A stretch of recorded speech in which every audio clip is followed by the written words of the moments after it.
This video is sponsored by BuyMode shopping app. BuyMode e-shopping application is one of the best online shopping app now available on Play Store and App Store. Click below link and install application. Thank you. Hello friends, welcome to my channel. இன்றைக்கி நம்ம வெண்டைக்காயில் அருமையான side dish recipe செய்கிறது எப்படின்னு பார்க்கலாங்க. Beginners கூட ரொம்ப சுலபமாக செஞ்சிடலாங்க. டேஸ்ட்டும் அட்டகாசமாக இருக்கும். இதை நம்ம பேச்சுலர்ஸ் ரெசிபின்னே சொல்லலாம். ஒரு 15லேருந்து 20 நிமிஷத்துக்குள்ளே செஞ்சிடலாம். ஹோட்டலில் சாப்பிட்ற அதே சுவையில் இருக்கும். வாங்க எப்படி பண்ணுறதுன்னு பார்க்கலாம். ஸ்டவ்வில் ஒரு பேன் வச்சுருக்கேங்க. பேன் நல்லா சூடானதுக்கு அப்புறமா அதில் 1 ஸ்பூன் அளவுக்கு நல்லெண்ணெய் சேர்த்துக்கலாம்.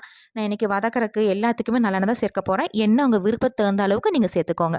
எண்ணெய் சூடானதுக்கு அப்புறமா ஒரு 1/4 கிலோ அளவுக்கு வெண்டைக்காய் எடுத்துகிட்டு இந்த மாதிரி கொஞ்சம் பெரிய சைஸில் கட் பண்ணி எடுத்துக்கலாம். இந்த வெண்டைக்காயை எண்ணெயில் சேர்த்துட்டு நல்லா செவந்து மொறுமொறுன்னு வரணும். அந்த அளவுக்கு நல்லா வறுத்து எடுத்துக்கலாம். வெண்டைக்காயோட பச்சை மணம் மாதிரி லைட்டாக மொறுமொறுப்பாக வர அளவுக்கு வதக்கி எடுத்துக்கலாங்க. ஒரு 8 நிமிஷத்துக்கிட்ட மீடியம் ஃப்ளேமில் வச்சு வறுத்து எடுத்தோம்னா இப்போ நான் காமிச்சிருக்க மாதிரி நல்லா செவந்து இந்த மாதிரி மொறுமொறுன்னு வறுப்பட்டு வந்துடும். இந்த அளவுக்கு நல்லா வறுப்பட்டு வந்ததுக்கப்புறமா ஃப்ளேம் ஆஃப் பண்ணிட்டு ஒரு பிளேட்டில் மாற்றி ஆற வச்சு எடுத்துக்கலாங்க. அடுத்ததான் அதே பேனில் 1 ஸ்பூன் அளவுக்கு எண்ணெய் சேர்த்துக்கலாங்க. நீங்கள் வெண்டைக்காய் வறுக்கிறதுக்கு சேர்த்துன எண்ணெயே இருந்தால் அதையே யூஸ் பண்ணிக்கோங்க. எண்ணெய் சூடானதுக்கப்புறமா மீடியம் சைஸ் பெரிய வெங்காயம் 2 எடுத்து க்யூப்ஸாக கட் பண்ணி வச்சுருக்கேங்க. அது இது கூட சேர்த்துக்கலாம். நான் எடுத்துருக்கிற 1/4 கிலோ வெண்டைக்காய்க்கு இந்த 2 வெங்காயம் போதுமானதாக இருக்கும். இந்த வெங்காயத்துக்கூடையே மீடியம் சைஸ் நாட்டு தக்காளி 2 எடுத்து க்யூப்ஸாக கட் பண்ணி வச்சுருக்கேங்க. அதையும் இது கூட சேர்த்துக்கலாம். இப்போ நான் சேர்த்துருக்கிற வெங்காயம் தக்காளி நல்லா கொலைய வதங்கி வரணும். அந்தளவுக்கு நல்லா வதக்கி எடுத்துக்கலாங்க. ஒரு 5 நிமிஷத்துக்கிட்ட மீடியம் ஃப்ளேமில் வச்சு நல்லா வதக்கி எடுத்தோம்னா இப்போ நான் காமிச்சிருக்க மாதிரி நல்லா கொலையாக வதங்கி வந்துடும்.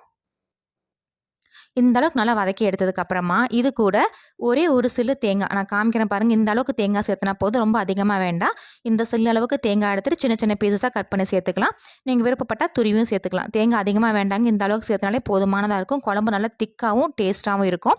இதை சேர்த்துட்டு ஒரு நிமிஷத்துக்கிட்ட மட்டும் இந்த தேங்காயை நல்லா பிரட்டி எடுத்துட்டு ஃப்ளேம் ஆஃப் பண்ணி இதை சூடு இல்லாமல் ஆற வச்சு எடுத்துக்கலாங்க. நல்லா சூடு ஆறினதுக்கப்புறமா இதோட மிக்சர் ஜாரில் சேர்த்துட்டு தேவைப்பட்டால் கொஞ்சமாக தண்ணி விட்டு நல்லா ஃபைன் பேஸ்ட்டாக அரைச்சி எடுத்துக்கலாம்.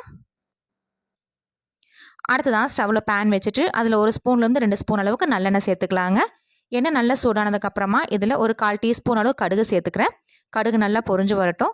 கடுகு பொரிஞ்சதுக்கப்புறமா ஒரு 10லேருந்து 15 வெந்தயம் அதிகமாக வேண்டாங்க. ஒரு 10லேருந்து 15 வெந்தயம் சேர்த்தனோன்னா போதும்.